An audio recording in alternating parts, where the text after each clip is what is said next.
their lives had been completely transformed. So much so that as your friend was sharing, you realize that even though he had never met Jesus in his earthly existence, he had an opportunity to meet Jesus in and through the Apostle John and Mary. And as he went on to share, he saw that John and Mary's lives had been changed. They loved, in fact, their central love was the person of Jesus Christ. And they shared that love so that Ignatius began to love him also. And he continued on and said, well, then John was exiled and I became the bishop of Antioch. And I watched people's lives being changed. And it was amazing. So we got so successful at watching the lives being changed that the emperor declared Christianity illegal. And he went and got soldiers and they put me in handcuffs and they want to put me on trial for being a Christian. If I was found guilty, I was going to be killed. And probably the way they were going to kill me is they're actually going to throw me into a ring with wild animals who would eat me alive. What did you do? Well, I didn't have a lot of time, so I realized I wanted to make the best use of my time. So I started to write letters to the various churches because they were leading me back through Asia, through Europe to stand trial under a Roman court. And so I wrote letters to the various churches. Well, what'd you say? I told them things like, recognize, Christians, that when you consume and eat the Eucharist, it's not mere bread. It's truly the body and blood of Christ. Recognize that when you're in the presence of your bishop, he stands in place of Christ. Honor your bishops. And I also wrote to them because I found out that they were going to try to rescue me. And if they did, they would be killed, I was sure. And I wrote to them and I said, please do not try to rescue me. I am an old man. Give me the favor of being able to die for Christ, who first died for me. So what happened? Well, they listened to me. They didn't rescue me. I was put on trial for being a Christian. I was found guilty. I was fed to wild animals. I've been here ever since. There's a pause at the table and your new friend looks back at you and says, so I'm sorry. Tell me about your life. That's the moment that you gain eternal perspective. And it would be a shame if we gained eternal perspective after we were no longer here. See, to have eternal perspective now is the ability to begin to write the story of our life differently.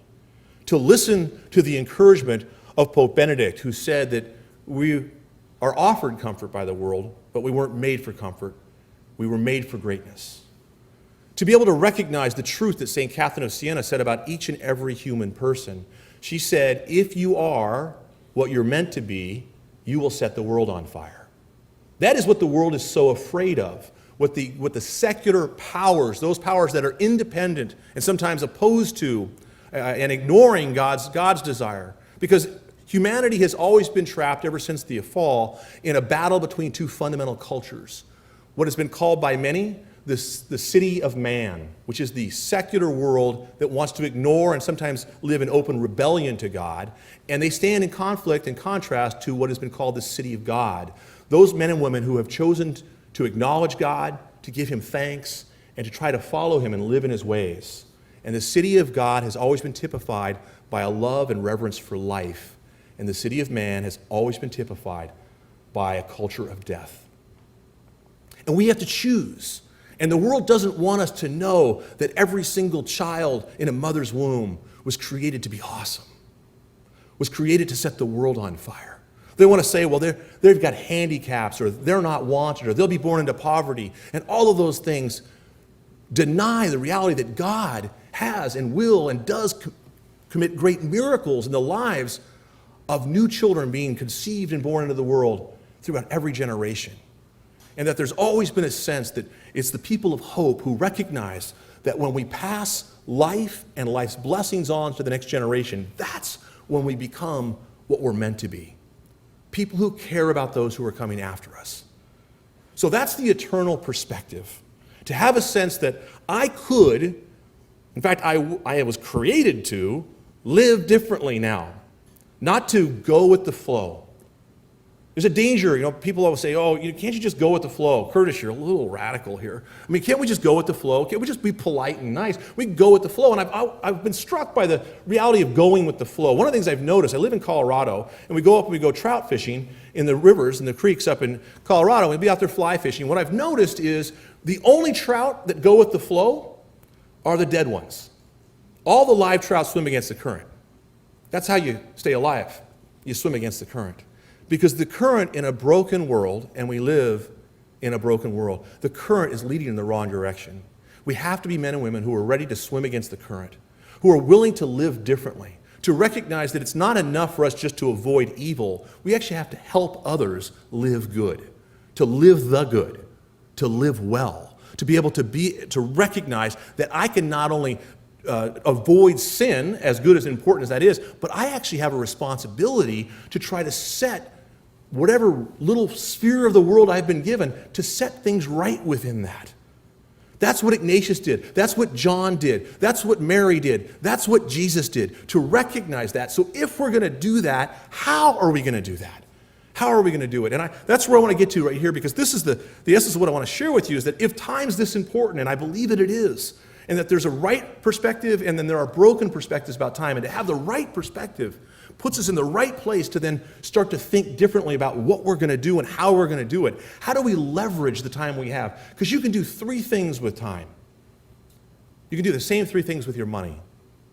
You can do three things with time and money. You can waste it, you can spend it, or you can invest it.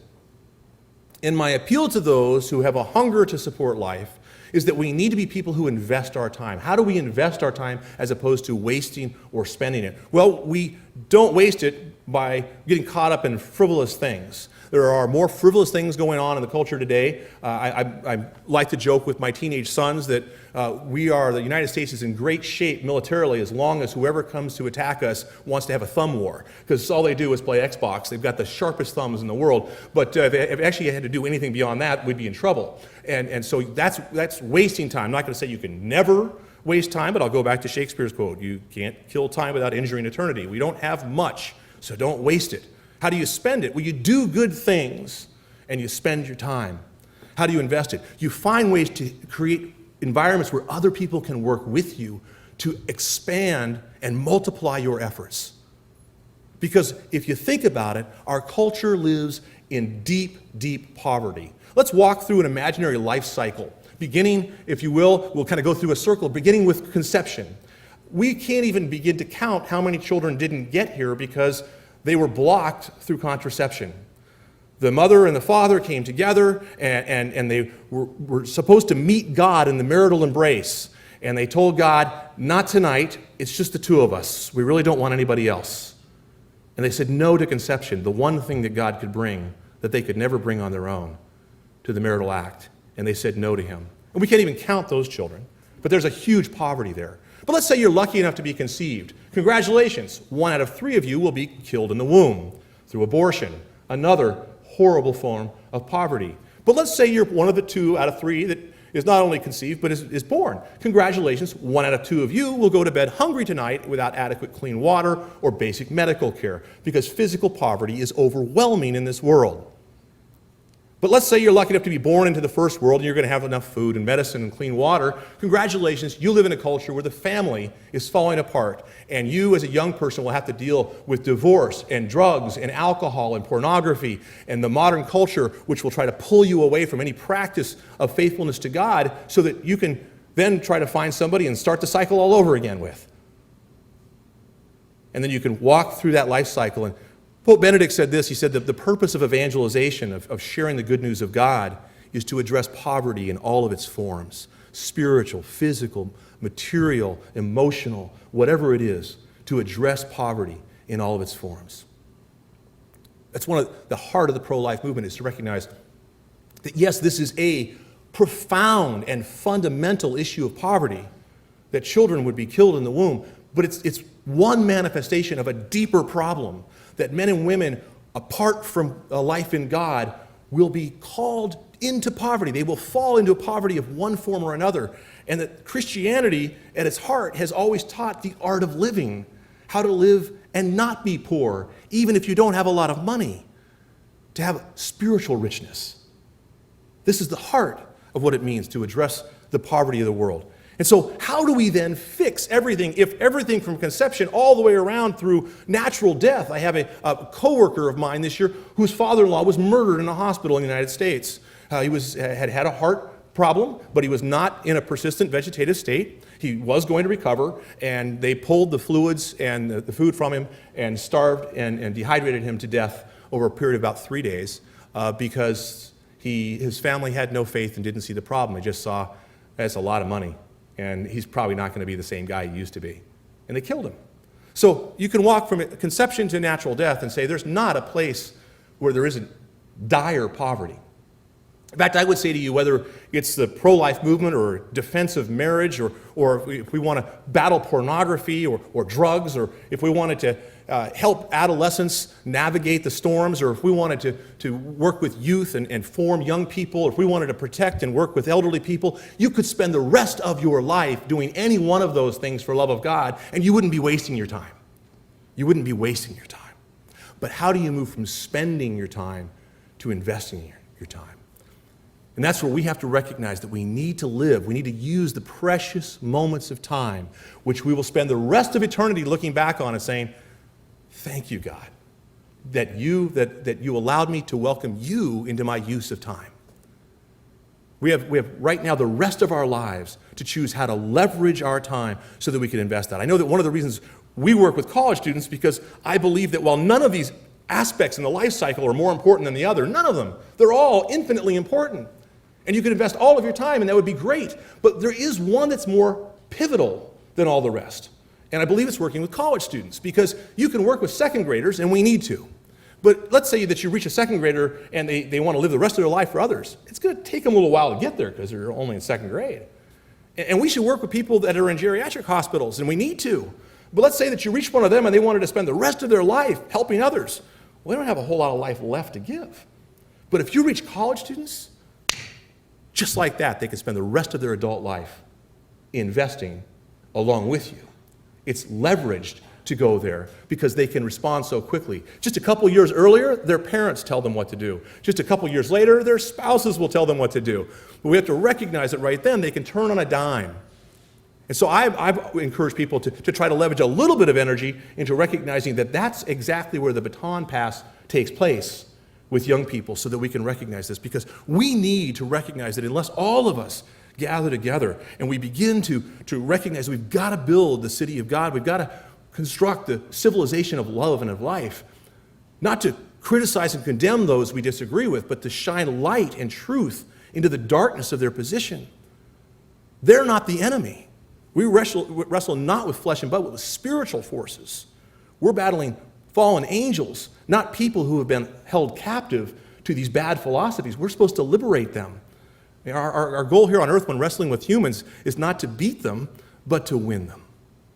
To win them to a vision of life. And that's what this day is going to be all about. To be able to celebrate through music and through story and through teaching the gift of life in all of its forms, to be able to recognize that even in lives that may not look as valuable as others, there is infinite value in every human life.